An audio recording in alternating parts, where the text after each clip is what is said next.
Apple's WWDC event is less than 2 weeks away, and we now have a very good idea of what the event is going to be focused on, thanks to some new leaks and rumors that just came out. So let's get right into it. The most important part of this event is Apple finally announcing that they are beginning the transition of their Macs, going from Intel chips over to their very own ARM chips. Now, if you don't understand what that means, it's basically like taking an iPhone processor and putting it into a MacBook. And when they announce the transition to ARM, they'll most likely show off some new software for developers to start rewriting and optimizing their apps to get ready for actual ARM-based Mac hardware next year. This is actually exactly what Apple did way back when they switched to Intel chips. Check out the short clip. We are going to begin the transition from the PowerPC to Intel processors, and we are going to begin it for you now and for our customers next year. So consumer Macs with ARM chips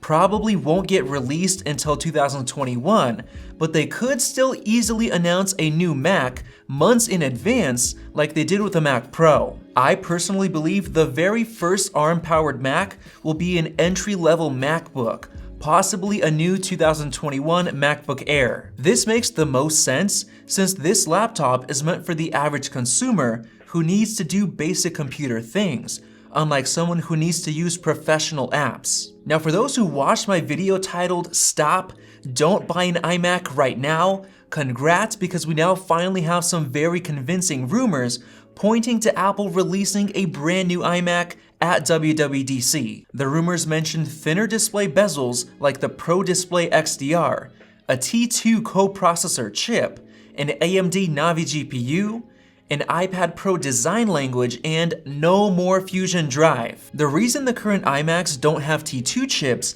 is because they're using hard drives or Fusion drives. So now that they're going to be ditching them and going SSD only, we can finally get T2 chips on iMacs. Now, don't expect them to go fully ARM powered because the rumors also point to an AMD Navi GPU, so it needs to have a desktop x86 chip like a new Intel Comet Lake processor. Now, the iPad Pro design language basically means that it should look similar to the Pro Display XDR with thinner bezels and square edges on the sides. This is extremely exciting since it's been years since Apple redesigned the iMac, and we're definitely getting one in ASAP, so if you're not already subscribed, click that button down below. And in terms of the release date, John Prosser tweeted recently that Apple has an iMac ready to ship. So based on that, I personally predict that this iMac will be open to order starting at midnight on Friday, the 26th of this month. We should also expect Apple to show off the future of the Mac going forward with ARM hardware, because remember, Apple deeply cares about their investors, and showing off their ARM-based roadmap will be huge for their stock price. So they could show off things like MacBooks finally getting Face ID, which will work right out of the box thanks to the new ARM chips. Now, this actually makes a lot of sense if we take a look at this WWDC invite image that Apple created, showcasing Memojis in front of MacBooks, of course hinting at Face ID. They could also show off how much battery life we should expect to see in these new ARM Macs. And they'll probably show off how well Final Cut Pro 10, Logic Pro 10, and Xcode run on these new ARM chips.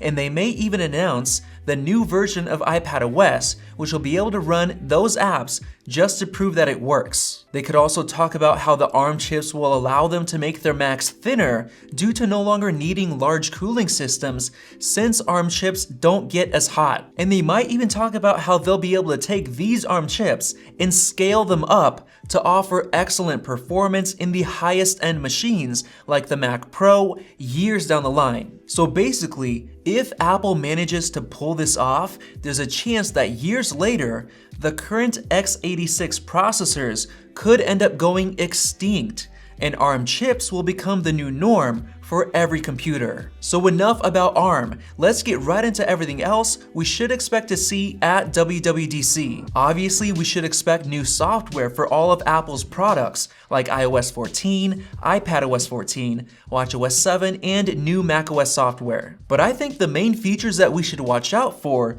are sleep tracking for the Apple Watch and iPhone, possibly Xcode, Final Cut Pro 10, and Logic Pro 10 coming to the iPad, much more Catalyst versions of iOS apps coming to macOS 10.16, and Kids Mode coming to the Apple TV. Of course, there's going to be a lot more, but those are just the standout features that we should expect to see. Now, as far as the hardware releases that we should expect, I'm confident that some of these that I'm going to mention will be announced at WWDC, but some of the others could wait until summer or Apple's September event. On June 22nd, we should expect Apple to announce a new Apple TV 4K that will come with an A12X chip and probably a new remote, which may or may not be the new gaming controller that we should also expect, which will be used for Apple Arcade gaming. Just as I mentioned before, we should see a new iMac getting released at WWDC,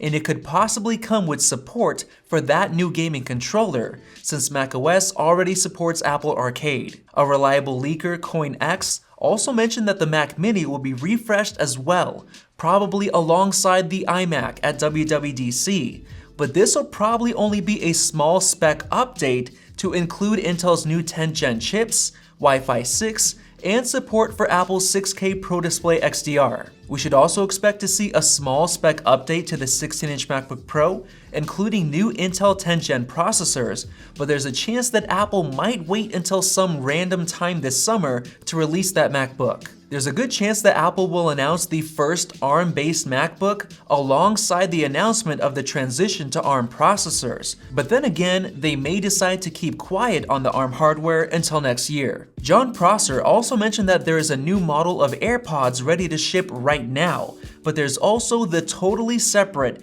AirPods Studio headphones, so there's a chance that both of these will be released at WWDC, or there's also the chance that Apple will wait until September to release them, but who knows. Now there's also the Apple AirTags tracking devices, and I'm really not sure whether they're coming at the WWDC event or the September event, but definitely one of those two. And finally, there's the 2020 iPad Air, which is now rumored to come with USB-C, and I personally believe that it'll share the same exact frame or body as the 11-inch iPad Pro. I personally believe this will get announced at WWDC, since waiting until September would only make sense for the flagship iPad Pro, which was already released in March. So there you guys have it, that's what you should expect at this year's WWDC. And if you're interested in why I think the new iPad Air will share the same frame as the 11-inch iPad Pro, make sure to check out that video right over there. And if you enjoyed this video, click the circle above to subscribe, and make sure to check out our brand new t-shirt designs right below this video. Thanks for watching, and we'll see you in the next one.